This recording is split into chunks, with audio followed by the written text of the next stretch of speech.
এই যে প্রতি বছর ঈদ আসলেই দেখতে পাই যে নদীতে একটি লঞ্চ ডুবে গিয়েছে, কোথাও বা লঞ্চে লঞ্চে ধাক্কা লেগে পিষ্ট হয়ে কয়েকজন মানুষ মারা গিয়েছে।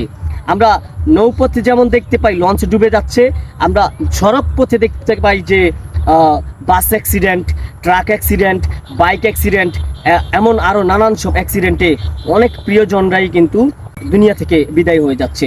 ঠিক তেমনটাই কিন্তু আমরা আবার দেখতে পাই রেলপথে। যেমন কিছুদিন আগে নরসিংদীতে একটা ঘটনা ঘটেছে। প্রতি বছর যে এত দুর্ঘটনা ঘটছে রেলপথে, সড়ক পথে, নদীপথে, কেন ঘটছে?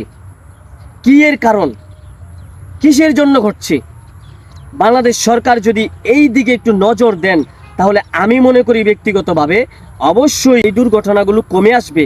বাংলাদেশ সরকার এদিকে একটু দৃষ্টি দেন তাহলে হয়তো অসংখ্য পরিবার বেঁচে যাবে, অসংখ্য মানুষের জীবনের যেই নিরাপত্তাহীনতায় ভুগছে সেই জিনিসটি দূর হয়ে যাবে।